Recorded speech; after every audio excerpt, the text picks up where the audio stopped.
Alors vous participez à ce stage pour tenter de récupérer les points de votre permis d'aller sur Internet. Parce que vous nous avez été signalés comme étant des apôtres de la haine. Alors homophobie, grossophobie, transphobie, macronphobie, etc., etc. Et en fait, on avait prévu de créer un permis sur le bon usage du numérique qui serait passé au CM1 ou au CM2, donc qui permettra en fait à tous les enfants, avant d'arriver au collège, de bien savoir utiliser le numérique. Une fiche ministérielle à destination des professeurs fait couler beaucoup d'encre. Elle invite les professeurs à signaler les propos inacceptables des élèves concernant le Covid-19. On a l'impression que toute forme de critique est interdite. On nous demande de ne pas remettre en question la gestion de la crise. Mais je ne laisserai personne dire qu'il y a eu du retard sur la prise de décision s'agissant du confinement. Contacté par la presse, le ministère de l'Éducation tente alors de justifier, de définir ce qu'est propos inacceptables des élèves, et dit que ça englobe les propos complotistes et les propos haineux. Quid de la définition de haineux et complotiste dans la législation? Eh bien, nada, tout comme dans la loi Avia. Cette proposition de loi porte en elle mon histoire, celle d'une femme qui n'accepte plus d'être insultée de négresse sur les réseaux sociaux. Facebook, Google ou Twitter seront-ils un jour lavés des contenus haineux qui y circulent tous les jours? C'est en tout cas l'objectif de la loi contre la haine sur Internet. Examinée depuis mercredi à l'Assemblée, elle porte le nom de Laetitia Avia, qui en a fait un combat personnel. C'était un vœu du président de la République Emmanuel Macron qui, lors d'un dîner du CRIF, le dîner annuel du CRIF en février 2019, a demandé à ce que les propos haineux soient retirés promptement des réseaux sociaux. Aujourd'hui, la proposition de loi de la députée Laetitia Avia contre la haine en ligne a été adoptée par l'Assemblée nationale. Mais le moins qu'on puisse dire, c'est que cette loi est particulièrement critiquée. Le principe de cette proposition de loi, c'est que effectivement, on fait peser, on demande aux plateformes de retirer dans un délai de 24 heures ce qu'on appelle des propos manifestement haineux. C'est-à-dire racistes, antisémites, homophobes, incitant à la violence ou au terrorisme. Je rappelle qu'on vit dans un pays où le ministre de l'Intérieur a déclaré que les actions commises par les Gilets jaunes, notamment le fait de taguer une permanence LREM, devaient être considérées comme un acte terroriste. Propos qui ont été totalement assumés. Donc, encore une fois, qu'est-ce que vous appelez terrorisme? Et vous mettez là en place, au nom de bonnes intentions, une loi qui, en vérité, a un éventail extrêmement large de possibilités d'intervention, car à partir de là, tout peut devenir demain un contenu haineux. Qu'est-ce que la haine? On n'en sait rien. On n'en sait rien. Vous comprenez ce que je veux dire? On a le droit de ne pas aimer tout le monde. Bref, par ailleurs, nulle part n'est mentionné n'est précisé la définition du terme haine. Si bien que sa loi est parfaitement taillée pour être celle de la police de la pensée. J'exagère, pensez-vous? Eh bien non, il y a d'ores et déjà des exemples, nous vous les avons donnés. Le journaliste Denis Robert s'est vu censurer un édito qu'il avait rédigé, qui se nommait « En marche vers la confrontation totale ». Peut-être que le titre était rude contre la politique que vous menez, mais j'espère que tout de même nous acceptons une société dans laquelle les journalistes puissent faire entendre une voix critique. Son édito a été censuré. Je rappelle quand même que ma vidéo sur Marlène Schiappa, qui s'était faite supprimer par ordre juridique du gouvernement, ne contenait aucune insulte, aucun appel à la haine, rien. Je reliais uniquement un dossier qu'avait trouvé le consultant sur elle. J'avais volontairement fait en sorte de ne rien dire de répréhensible pour ne pas que cette vidéo se fasse supprimer. Mais ça n'a pas empêché le gouvernement de me jeter la censure comme une faciale à la gueule. Nous vous avions déjà signalé, en octobre 2019, c'était Facebook qui avait censuré les pages des syndicats Sudrail et CGT, sans aucune explication. Dernièrement, en février 2020, le site Extinction Rébellion, lui aussi, s'est vu fermer sa plateforme. Et on pourrait continuer la liste. Ah bah là c'est sûr, vous pouvez être content et faire des tweets, on va plus pouvoir rien dire sur internet. On va plus pouvoir vous critiquer quand vous bouffez du homard avec nos impôts, car ce sera du contenu haineux maintenant. Le 28 mars, le Premier ministre Édouard Philippe avait dit ici, je le cite, « Je ne laisserai personne dire qu'il y a eu du retard sur la prise de décision du confinement ». Il fallait prendre ses propos au pied de la lettre. Vous ne voulez plus effectivement qu'on vous critique. C'est ça la situation. Parce que la définition d'un contenu haineux à partir de là devient extrêmement large. Qu'est-ce qu'un contenu haineux? Quelque chose qui vous critique, un texte qui a un verbe un peu dur vis-à-vis de la politique que vous menez. Mais par définition, quand on est attaché aux libertés, la liberté, c'est la liberté d'expression de ses adversaires.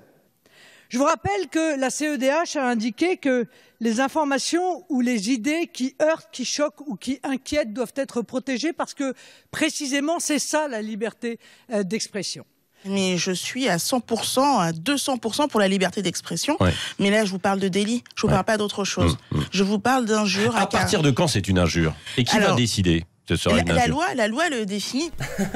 C'est vraiment rigolo ces derniers points, car le gouvernement va mettre en place un observatoire de la haine en ligne qui va juger de ce qui est haineux et pas haineux. D'abord, les géants du net seront contrôlés non pas par un juge, mais par le Conseil supérieur de l'audiovisuel. La loi prévoit de donner un rôle particulier au CSA, le Conseil supérieur de l'audiovisuel. Le CSA va émettre des recommandations à la lumière de ce qui existe aujourd'hui dans la jurisprudence, un guide pour accompagner ces plateformes et pour qu'elles puissent faire leur travail au mieux. Il va réguler les contenus sur les plateformes. Par conséquent, une autorité administrative va statuer sur des questions de liberté d'expression.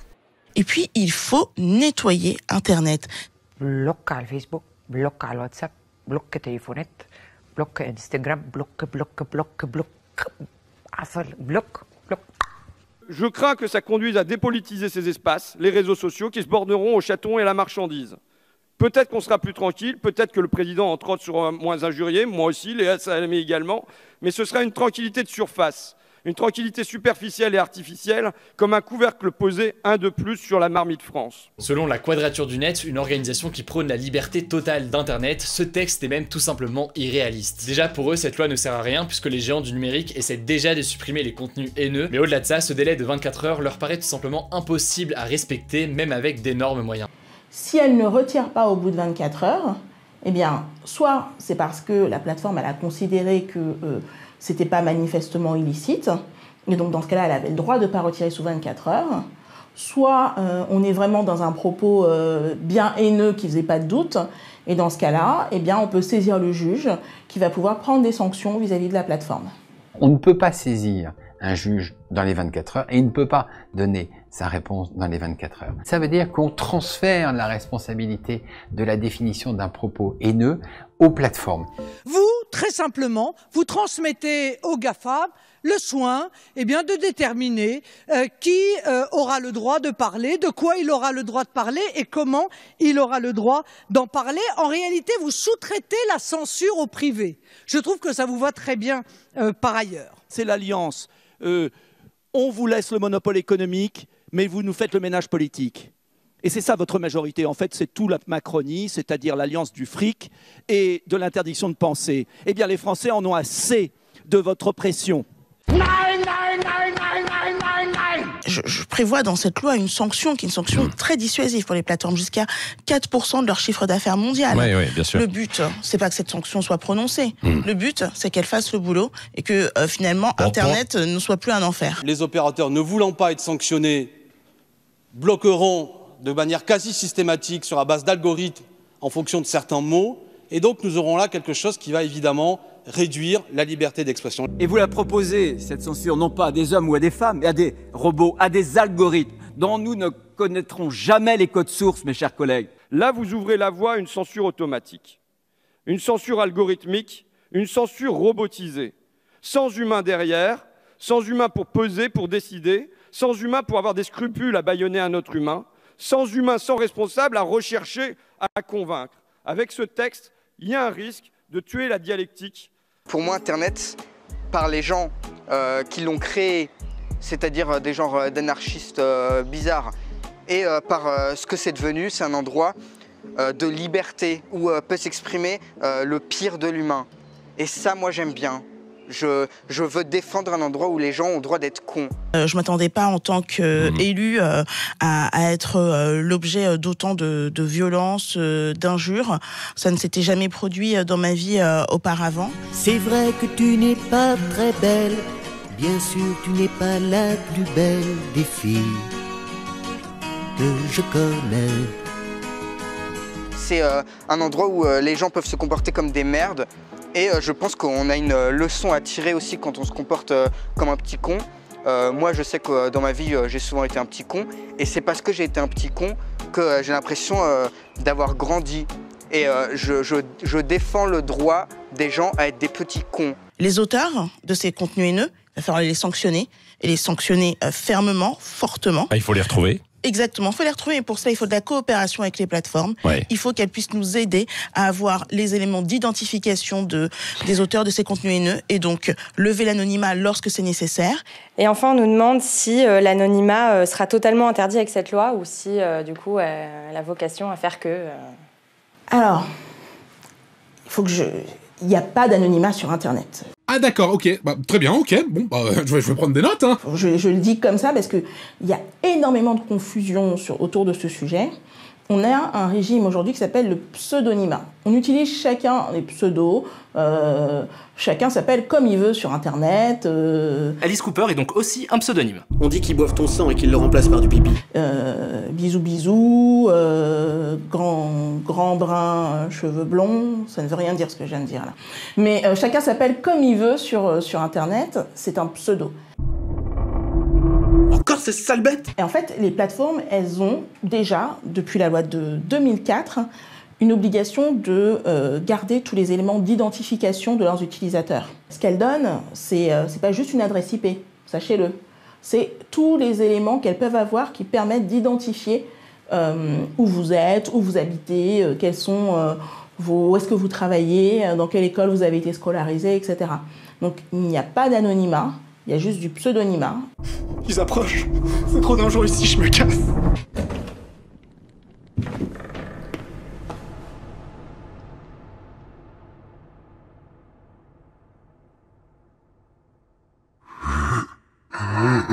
Cette même députée qui, souviens-toi, en 2017, avait tout simplement mordu l'épaule d'un conducteur de taxi parce que son terminal carte bancaire était hors service. C'est vrai que tu n'es pas très tendre, bien sûr tu n'es pas la plus tendre des filles que je connais. La police avait dû alors intervenir pour l'obliger, après 45 minutes de négociation, de régler sa course de 12 €. Pendant que certains méprisent les gens du peuple, elle les mange. Je connaissais le concept du taxi basket quand tu veux pas payer, ben là elle a inventé le taxi beefsteak. C'est quand tu veux pas payer mais qu'en plus t'as un petit creux. Y a rien de plus cruel. Ça se découpe des costumes dans de la peau fraîchement arrachée. Non. Ça vous dévore le foie, vous écrabouille les yeux et en fait de la marmelade.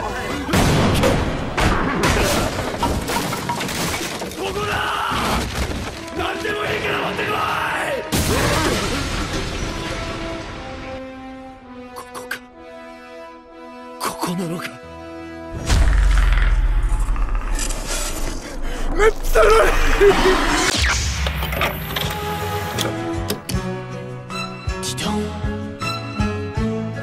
comme je t'aime, je ne l'avais jamais remarqué.